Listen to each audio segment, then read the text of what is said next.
जय हिंद दोस्तों, कैसे आप सब लोग। थंबनेल आपने देख लिया होगा, आपको पता चल गया कि किस पर बात होने वाली है और आपको ये भी लग रहा होगा कि इसका क्या मतलब है कि सुख अपने आप आते हैं, दुखों के लिए एफर्ट्स लगाने पड़ते हैं। मैं आपको समझाऊं। देखो, सुख क्या होता है। सुख किस्मत से आते हैं। आपकी किस्मत ऐसे होती है, आपके कर्म ऐसे होते हैं जिससे सुख आते हैं। जितना आपकी लाइफ में धन और सुख कैसे आता है जी। सुख के साथ हमें धन चाहिए, धन से ही तो सुख मिलता है। नॉर्मली ऐसा होता है। धन भी लाइफ में बहुत जरूरी होता है। जिसकी लाइफ में जितना धन लिखा हुआ है वो उसको उतना मिलेगा। जितना पैसा उसकी लाइफ में कमाना लिखा है वो उतना वो कमाएगा। उसको ऐसे योग बनेंगे, उसका एक सही समय आएगा, ऐसे योग बनेंगे, ऐसे आइडियाज आएंगे, ऐसे लोग मिलेंगे, ऐसे लोग टकराएंगे कि वो उसको धन की तरफ लेके जाएंगे, अच्छे रास्ते के लिए, अच्छे समय पर। लेकिन अगर आपको समय से पहले अगर आप चाहते हैं कि आप अमीर बन जाए, समय से पहले आप चाहते हैं कि आपकी लाइफ में बहुत सारा धन आ जाए, तो जो चीज़ आप समय से पहले चाहते हैं उसके लिए आप एफर्ट्स लगाते हैं। और जहाँ धन की बात आती है वहाँ लालच आता है, और जहाँ लालच आता है वहाँ कुकर्म आते हैं, पाप आता है। ये सब चीज़ें एक दूसरे से जुड़ी हुई होती हैं। आपने वो कहानी कहानी नहीं, हकीकत है, महाभारत आपने देखी होगी, जिसमें कौरव और पांडव दोनों चचेरे भाई थे। आपने उनके बारे में सुना होगा। और उनके बीच क्या हुआ था, एक शतरंज का गेम हुआ था। और पूरी महाभारत में जो भी सर्वनाश हुआ कौरवों का, उसका कारण भी मामा शकुनी थे। लेकिन ये किसी को पता नहीं है। आपने देखा कि उनके बीच क्या हुआ। जब गेम हुआ, शतरंज का खेल हुआ, तो कौरवों की किस्मत थी, बहुत अच्छी किस्मत थी। उन्होंने सब कुछ जीत लिया, यहाँ तक कि उन्होंने द्रौपदी को जीत लिया।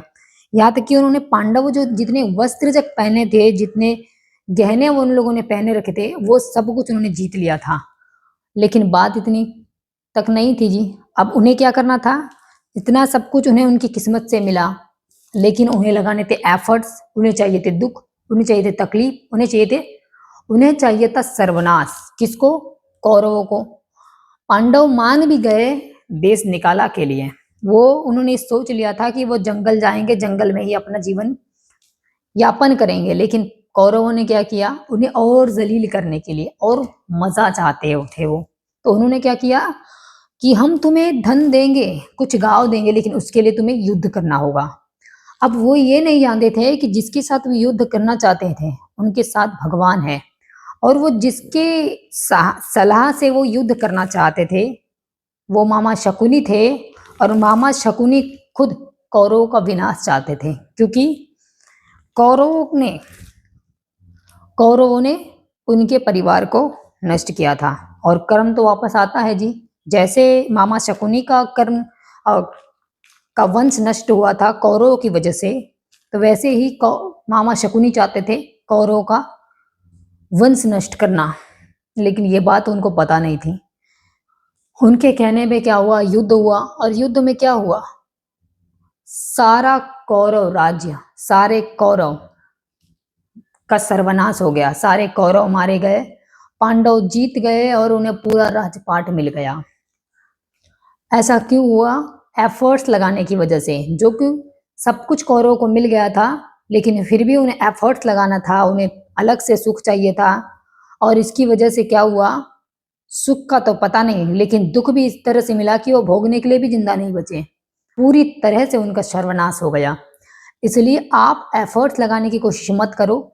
जो आपको मिल रहा है आप उसमें खुश रहो, और विश्वास रखो कि जितना आपकी लाइफ में वो जरूर आएगा। और अगर उससे ज्यादा कमाने की कोशिश करोगे, उसके लिए गलत तरीके से कमाने की कोशिश करोगे, तो उससे कभी सुख नहीं मिलेगा, उससे आपको दुख ही मिलेगा। इसलिए अच्छे कर्म करो और इंतजार करो। आपका जब समय आएगा आपको वो धन आपका जरूर मिलेगा, आपको वो खुशियां जरूर मिलेगी। एफर्ट्स लगाओगे तो पांडवों जैसा ही हाल होगा।